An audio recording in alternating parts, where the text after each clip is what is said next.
Hello, everyone. So now I'm going to talk just briefly about sports psychology. This is an area I do not have any experience in, but again, certainly is an area that piques the interest of many students, particularly those who have been athletes or are currently collegiate athletes. So sports psychologists often work in a consulting relationship where they will be hired by the team or by the organization or maybe the university. So they're not going to have the same client relationship that you might have if, say, you were a clinical psychologist who happened to work with athletes that came into your private practice, or even if you worked in a college mental health counseling center, right? So a little bit different of a relationship. You might be working more overall on like the team and their goals, but sometimes you might work with individual people on the team as well to try to help them improve their game, try to help them with individual issues they might be having, or you might refer them if those issues became outside your purview or would represent a conflict of interest with your employer. You might refer them to a colleague outside your field. Just like all the other subfields we've been talking about, sports psychologists can also be involved in research.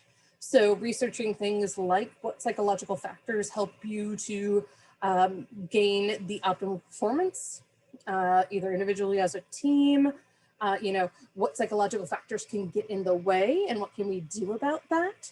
And kind of like melding sports with health psychology, we also might collaborate with other researchers from other fields on looking at physiological and mental things and how they relate, right? So things like, running optimization, things along those lines. So this, again, exciting subfield, one that, again, a lot of students have interest in, but a little bit different in terms of the role you would play than you might anticipate. You'd be focusing more again on like the team or the overall environment in most cases, although certainly you could work in a private practice and sort of focus in more on this. There's no formal accreditation for this or licensure, but there are some links on Blackboard that show you some of the ways that you can earn credentialing for this, which again, just gives you that edge when it comes to being hired. Professional sports teams definitely hire folks like this. Some colleges, universities will, particularly D1 schools.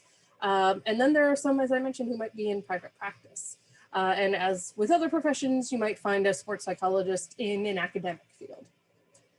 So if you are a therapeutic rec major or a sports and leisure management major, this may be a particularly interesting subfield to you to sort of think about combining this with psychology for yourself.